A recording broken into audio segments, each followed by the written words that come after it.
है। इन पांचों चीज़ों को आपस में मिक्स करके एक बर्तन में रखते हैं। बर्तन प्लास्टिक का भी हो सकता है या फिर जो है हमारा बर्तन इसका भी हो सकता है, क्या बोलते हैं, मिट्टी का भी हो सकता है।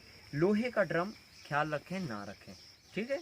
तो 20 केजी देसी गाय का ताज़ा गोबर, 20 लीटर यूरिन और 2 किलो उड़द की दाल का आटा, 2 किलो सरसों की खली और 2 किलो एकड़ के हिसाब से इस्तेमाल करोगे तो आपको विकल्प मिल गया। फिर उसमें 1 किलो आप वो खड़ा नमक डालिए।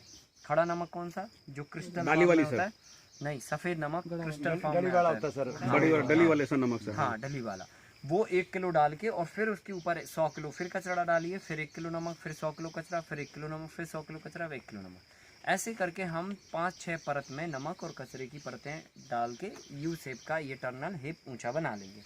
और फिर इसको जैसा हमने बोरे से यहाँ ढका ऐसे ही उसको ढक देंगे ताकि नमी बनी रहे और मॉइस्चर हमारा मेंटेन रहे, ठीक है। और फिर 20 से 25 दिन के अंतराल में हम बोरे को हटाएंगे, थोड़ा सा पानी डालेंगे और फिर उसको गड्ढे बड्ढे करके, मतलब थोड़ा सा फावड़े से वहीं के वहीं ऐसे ऐसे कुदेड़ के, ताकि ऑक्सीजन का फ्लो प्रॉपर उसमें हो जाए। और कम होता है वो नीचे सीपेज होके नीचे सबसे सतह में भूसा डालते हैं सबसे पहले नंबर। इसको बैग को लगाया और इसमें सबसे पहले नंबर नीचे अपन ने एक परत पे भूसा डाल दिया, तो नीचे क्या होता है गोबर, और जब हम ये भरेंगे सब मिला के तो उसका जो लिक्विड होगा थोड़ा थोड़ा करके वो सीपेज होके सबसे आखिरी में ढाल के डायरेक्शन में चला जाएगा। और ढाल के डायरेक्शन में वहाँ पर एक पॉइंट करके एक घड़ा लगा देते हैं, छेद करके पाइपलाइन लगा देते हैं, तो उसमें घड़े में वो लिक्विड कलेक्ट होता रहता है। तो वो जो है गोबर का अर्क कहलाता है, वो शुद्ध नाइट्रोजन का विकल्प है, यूरिया का शुद्ध विकल्प है वो, ठीक है। और आप चाहो तो गोबर का अर्क निकाल के भी नाइट्रोजन का विकल्प तैयार कर सकते हो, और वो आपके पास अलग अलग तरीका हो सकता है उसको अर्क निकालने का गोबर का, ठीक है। या तो आप जो है ना उसको एक टंकी में भर दो और एक टोंटरी लगा दो और उसको रिसने दो आराम से, ठीक है, एक वो तरीका हो सकता है। या तो फिर कोई कपड़े में बांध के आप लटका दो और उसके नीचे कुछ रख दो, वो भी एक तरीका हो, पर वो लेंथी है, ज़्यादा अच्छा है कि टंकी में भर के टोंटी लगा दो, तो वो आप अर्क निकाल सकते हो। तो उसमें लगभग कुछ नहीं तो 4 से 5% तक यूरिया होता है, ठीक है। अब वो जब आप खेत में स्प्रे में इस्तेमाल करते हो या पानी के साथ में इस्तेमाल करते हो तो आपको यूरिया देने की ज़रूरत नहीं होती है। तो इतना पावरफुल चीज़ है वो। तो अब इसमें अपन करते हैं तो दोनों काम एक साथ में हो जाते हैं, एक तो हमारा डीएपी भी तैयार हो गया और साथ में वो लिक्विड भी मिल गया हमें। अच्छा क्या होता है कि केंचुआ इसमें रहता है, तो केंचुए की बॉडी से भी एंजाइम और एसिड्स निकलते हैं, क्योंकि जो पेड़ पौधों के लिए, आम के लिए, चीकू के लिए, अनार के लिए जो एंजाइम चाहिए, जो एसिड चाहिए, जो प्रोटीन चाहिए, मिनरल्स चाहिए, विटामिन चाहिए, कहाँ से आते हैं, ये कहाँ से आते हैं, ये सब जो है ना मिट्टी से ही रिसाइकिल होते हैं। तो क्या करता है केंचुआ, मिट्टी को खाता है और डाइजेस्ट करता है, और जब डाइजेस्ट करके वीट करता है तो उस वीट के साथ में वो अपनी एंजाइम और एसिड्स को छोड़ देता है। तो वो एंजाइम और एसिड्स प्लांट्स को मिलती है, प्लांट्स के माध्यम से हमारे फलों में आ जाती है। तो ओवरऑल बात इतनी सी है कि इसमें केंचुआ, गोबर और रॉक फास्फेट तीनों चीज़ें हमने रख दी। गोबर और रॉक फास्फेट को खा के केंचुआ वीट करेगा तो वो रिप्लेसमेंट ऑफ डीएपी की खाद होगी, और जो लिक्विड फॉर्म में जो नीचे कलेक्ट होगा अपना, वो जो है यूरिया का काम करेगा। तो डीएपी और यूरिया हमारे दोनों इससे आसानी से बन जाते हैं। कितना दिन अब हम क्या करते हैं कि इसको जब अर्थवम छोड़ते हैं तो अर्थवम डालने के बाद हम तुरंत इस पे बोरे ढक देते हैं। बोरा इसलिए ढकना होता है क्योंकि केंचुआ एक ऐसा प्राणी है जो अंधेरे में ही काम करना पसंद करता है।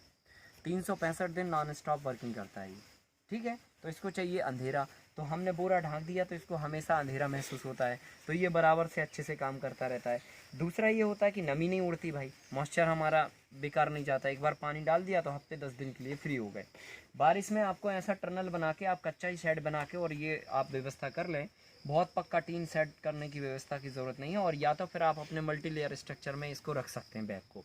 तो आप अपनी ऊपर लीफी क्रीपर से फसल उगाइए, लौकी गिल की जो भी उगाना है, और नीचे अपना ये होता रहेगा। बारिश आएगी तो छोटा छोटा टर्नल बना के आप पॉलीथीन ढक देना इसके ऊपर, सिंपल सी बात है, ताकि एक्स्ट्रा मॉइस्चर का लफड़ा नहीं हो सर। हाँ बस। तो कुल मिला के हम लोग इस तरह से ये काम कर सकते हैं, और खर्चा भी हमारा इसमें काफ़ी कम होता है, और एक अच्छी गुणवत्ता युक्त खाद हम फसल को दे पाते हैं। इससे बनी हुई खाद 2 टन पर एकड़ आपको खेत में इस्तेमाल करनी होती है, फिर आपको डीएपी डालने की कतई ज़रूरत नहीं है। 2 टन पर एकड़। और उस लिक्विड को 2 लीटर 13 लीटर पानी में मिला के आप स्प्रे करते हैं तो आपको नाइट्रोजन तत्व की जो रिक्वायरमेंट है प्लांट्स को वो पूरी हो जाती है। सर इसको साल में एक बार ही करना है नाइट्रोजन का स्प्रे? नहीं, उसको तो हर 20-25 दिन में अपना करते रहो। साल में एक बार या फसल के टाइम पे? ये खाद देना होता है फसल के टाइम पे एक ही बार, ठीक है। अब इसमें जो सावधानियां रखनी है वो आप सुन लीजिए। नंबर 1, पहली बात तो इसमें आपको पहली सावधानी रखनी है कि भाई इसमें मॉइस्चर ज़्यादा ना हो। ज़्यादा मॉइस्चर होगा तो केंचुआ मरने लगेगा। ज़्यादा सूखा भी ना रहे और बराबर इसमें खाने को रहे। ऐसा ना हो कि गोबर हमने आज डाला और फिर खबर ले रहे हैं हम 6 महीने बाद। तो केंचुआ तो 24 घंटे खाने वाला प्राणी है, वो तो आपने डाला और तुरंत खाना चालू कर देगा, तो लगातार वो खाते जाता है। तो इसलिए इसको हमें 24 घंटा मतलब खाने को देना चाहिए। तो जैसे ही हमने देखा कि भाई ये मटेरियल बन गया तो 15 दिन में हम पहला स्लॉट इसका ऊपर से उठा लेंगे, ठीक है। फिर हम इसको थोड़ा सा मैश कर देंगे, फिर हम बोरे वापस ढक देंगे, फिर 15 दिन में वो इतना बना देंगे। फिर हमने इतना पार्ट उठा लिया, फिर हल्का सा मैश कर दिया, बोरे ढक दिए, फिर 15 दिन में उठा लिया। ऐसे करके हर 15 दिन में उठाते उठाते 3 महीने में ये पूरा कंप्लीट बन जाएगा। मतलब इसमें 10 कुंटल गोबर बनता है और 7 कुंटल आपकी 7 से 8 कुंटल फिनिश गुड्स खाद बनती है। 250 किलो रॉक फास्फेट मिलाना है, 750 किलो गोबर मिलानी है, ठीक है। गोबर आप ताज़ा भी भर सकते हैं और 1 माह पुराना भी भर सकते हैं। जब आप अर्थवम छोड़ें तो इस बात का ख्याल रखें कि गोबर गर्म ना हो। अगर गोबर हीटेड है तो फिर आप उसको पानी डाल के उसको ठंडा कर लीजिए, फिर आप केंचुए डालिए।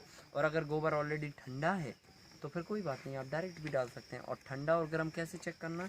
गोबर भर दिया, हमने अपना हाथ डाला, अगर आपको लगा कि यार गर्म लग रहा हाथ तो फिर पानी डालना। 1 महीना अगर हो गया है तो 1 महीने के बाद भी अगर गर्म हो रहा है तो फिर हाथ डाल के चेक करके उसमें डंडा बीच में लगाना और उसमें बाल्टियों से पानी भर देना।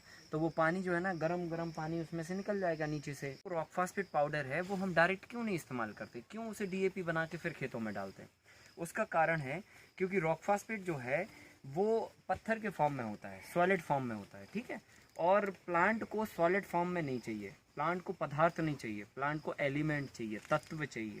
तो उसमें फॉस्फेट जो तत्व होता है उसको रिलीज करने के लिए सल्फ्यूरिक एसिड, गंधक का तेजाब मिलाया जाता है डीएपी बनाने के लिए, और वही सबसे ज़्यादा हानिकारक होता है। उसी से एसएसपी बनता है, सिंगल सुपर फॉस्फेट बनता है, या फिर एनपीके जो फर्टिलाइज़र बनते हैं वो भी इसी से बनते हैं। तो जब सल्फ्यूरिक एसिड इसमें मिलाई जाती है तो ये जो है हमारी फसलों के लिए, हमारी मिट्टी के लिए ख़राब करती है, हार्ड करती है, एसिडिटी को बढ़ाती है। तो अब फिर कैसे किया जाए? जब रॉक फास्फेट में तत्व निकालना है तो क्या कर सकते हैं? तो अपन क्या करेंगे कि जो रॉक फास्फेट पाउडर है उसको हम गोबर के साथ में मिक्स करके भर देंगे, ठीक है कि नहीं। तो गोबर के साथ जब मिक्स करके हम भरेंगे तो क्या होगा कि गोबर में जो हल्की फुल्की एसिडिटी होगी या गोबर के साथ में जो यूरिन होगा उसमें जो एसिडिटी होगी, उस एसिडिटी से थोड़ी थोड़ी सिलोली क्रिया प्रतिक्रिया होगी, क्योंकि इसको हमें 3 महीने तक इस पिट में भर के रखना है। तो 3 महीने में बहुत सारी एसिड मतलब जो है रॉक फास्फेट को सॉल्युबल बनाने के लिए कंज्यूम हो जाती है गोबर में जो रहती है, ठीक है। और फिर ऊपर से अपन क्या करते हैं, इसी में अर्थवम छोड़ देते हैं। तो गोबर मिलाया 75% और 25% रॉक फास्फेट पाउडर, दोनों को मिक्स करके अपन इसमें भर देते हैं। जब अपन ये भरते हैं तो पीछे से इसमें हम फिर अर्थवम छोड़ देते हैं, केंचुआ छोड़ देते हैं। और केंचुआ भी आपको कोई भी केंचुआ नहीं इस्तेमाल करना है, या तो आप अपने खेत पे निकलने वाले केंचुए का ट्रायल कर लो कि वो गोबर और मिट्टी खा रहा है कि नहीं खा रहा है, दोनों खा रहा है कि नहीं खा रहा। अगर वो गोबर खा पाता है तो फिर आप उसको इसमें ऐड कर लो। हिंदुस्तान में 3 प्रजातियां हैं जो गोबर और मिट्टी दोनों खाती हैं, उसमें से एक प्रजाति अपने पास है, ठीक है। ये गोबर भी खाती है और मिट्टी भी खाती है। अब इससे हमें फ़ायदा क्या होता है? जब हम इसमें पिट में खाद बनाते हैं तो यहाँ पर वो गोबर रॉक फास्फेट खा के खाद बना देती है, और फिर इसके अंडे बच्चे जब हम खेत में ले जाते हैं, अपने आप भी जाते हैं, क्योंकि इसमें आप जब उठाओगे मटेरियल को तो थोड़े बहुत बच्चे, थोड़े बहुत अंडे ऑटोमेटिकली जाएंगे आपके खाद के साथ में, तो वो वहाँ पर भी मिट्टी में खाद बनाना चालू करते हैं। तो हमारे लिए फ़ायदा ये होता है कि 2-3 साल के अंदर केंचुए वहाँ पर भरपूर मात्रा में मिट्टी में ऑटोमेटिकली आ जाते हैं, फिर हमें ये सब तामझाम करने की भी कोई आवश्यकता नहीं होती है। और अभी जो विश्वविद्यालयों के माध्यम से एसीनिया फटेडा ऑस्ट्रेलियन ब्रीड मिल रही है, आपको इटालियन ब्रीड मिल रही है, वो हमारी जो मिट्टी है उसको नहीं खा पाते, वो केवल बायोमास खाने वाले जो है प्राणी हैं। तो उससे क्या होता है कि वो गोबर में जब तक रहते हैं तब तक तो वो जिंदा रहते हैं और काम करते हैं। जैसे ही हमने उठा के खाद उसकी मिट्टी में डाली तो जो अंडे बच्चे होंगे वो जाके वहाँ पे मर जाते हैं, कोई काम नहीं करते, तो आपके लिए शुद्ध लॉस होता है। तो ओवरऑल हम ऐसा काम ना करें, हम इस प्रजाति के साथ में काम करें और इसको फिर मल्टीप्लाई करें, ठीक है कि नहीं। तो हमने क्या किया, एक पिट बनाया 4x12 का। आप सीमेंट का टांका और आप प्लास्टिक का अगर बैग बना रहे हैं तो इसमें आपको अगर विकल्प चुनना हो तो ये पीवीसी का बैग इज़ गुड है, क्योंकि इसमें क्या होता है कि गोबर में बहुत सारे तरह के तत्व होते हैं, है ना, और वो तत्व जो है ना लिक्विड फॉर्म में होते हैं, ठीक है। कुछ फर्टिलाइज़र होते हैं मूवेबल, कुछ होते हैं अनमूवेबल। तो क्या होता है कि जब हम गोबर को रोड पे डालते हैं या गड्ढे में डालते हैं तो एवापरेट भी होते हैं बहुत सारे तत्व, ठीक है, वाष्पीकृत हो जाते हैं, इन्वायरमेंट में चले जाते हैं। तो अपन क्या करते हैं कि जब इस पिट में कुछ 5-6 तरीके के फार्मूले आपको बताते हैं जो आपके लिए आवश्यक हैं और जिनसे हमारी मिट्टी की डाइट पूरी होती है कि नहीं। हर एक बनाने में बैठ जाएंगे वो तो बहुत लंबी प्रक्रिया है और फिर उतने की हमें आवश्यकता भी नहीं है। पहली जो खाद होती है जिसको हम रिप्लेसमेंट ऑफ डीएपी का नाम दे सकते हैं, उसमें हम क्या करते हैं कि गोबर अपना जो है अपने फार्म का लगभग देसी गाय का गोबर अपन 75% के आसपास लेते हैं और 25% के आसपास हम उसमें रॉक फास्फेट मिनरल्स पाउडर डालते हैं। रॉक फास्फेट मिनरल्स पाउडर जो है खदानों से माइनिंग होती है उसकी, ये बेसिकली जो है कहना चाहिए अपना जिससे डीएपी बनता है, एसएसपी बनता है, वही रॉक फास्फेट पाउडर है। और इसकी हमारी कंट्री में 3 खदानें हैं केवल, ठीक है। एक उदयपुर राजस्थान में है जो इंडिया की सबसे बड़ी खदान है और लगभग इस खदान से 5 से 6 lakh metric ton rock phosphate हर साल निकलता है, ठीक है। दूसरी बड़ी खदान है हमारी हीरापुर, मध्य प्रदेश में, सागर डिस्ट्रिक्ट में ही आती है वो, यहाँ से 70 किलोमीटर की दूरी पे है। वहाँ पे भी वो खदान 4 से 5 लाख टन प्रति वर्ष उससे रॉक फास्फेट निकलता है। और एक दिनाजपुर वेस्ट बंगाल में एक माइंस है, उससे 2 से 2.5 लाख टन पर ईयर निकलता है। कुल मिला के हमारी जो कंट्री की रिक्वायरमेंट है वो 36 लाख मेट्रिक टन है, मतलब 36 lakh metric ton rock phosphate का डीएपी, एसएसपी और तमाम तरह के केमिकल फर्टिलाइज़र बनते हैं। तो इसमें जो है आपका लगभग ये मान के चलो कि आपका 14 लाख मेट्रिक टन के आसपास समथिंग हमारे भारत से 3 खदानों को मिला के पैदा होता है।